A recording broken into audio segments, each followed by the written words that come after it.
Hi friends, நம்ம இன்றைக்கி கார சட்னி செய்ய போகிறோம். மிஞ்சி போனால் இதுக்கு 2 மினிட்ஸ் தான் ஆகும்.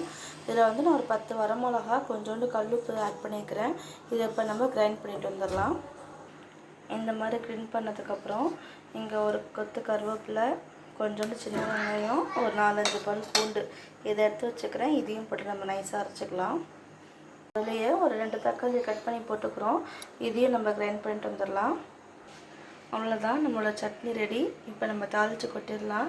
இது எப்போதும் போல் நார்மல் தாளிப்பு தான். எண்ணெய் ஊற்றி நல்லெண்ணெய் ஊற்றினாலும் சரி, இதில் நெய் ஊற்றினாலும் நல்லாயிருக்கும். நல்லெண்ணெய் ஊற்றி கடுகு, உளுந்தம் பருப்பு, கருவேப்பிலை போட்டு தாளித்து கொட்டிட வேண்டியதான். நம்மளோட 2 மினிட்ஸ் கார சட்னி ரெடி. நான் இதில் கொஞ்சோண்டு எண்ணெயும் ஊற்றிக்கிட்டேன், நெய்யும் ஊற்றிருக்கேன். எண்ணெய் சூடாகவும் கடுகு, உளுந்தம் பருப்பு போட்டுடலாம். நம்மளோட கார சட்னி ரெடி ஆயிடுச்சு. இது இட்லி, தோசை, கோதுமை தோசை, ராகி தோசை எல்லாத்துக்குமே சூப்பராக இருக்கும். வீட்டில் ட்ரை பண்ணி பார்த்துட்டு எப்படி இருந்துச்சுன்னு கமெண்ட்ஸை சொல்லுங்கள். இதே மாதிரி வீடியோ பார்க்க நம்மளோட சேனலை லைக் பண்ணுங்கள், ஷேர் பண்ணுங்கள், சப்ஸ்கிரைப் பண்ணுங்கள். Thank you friends.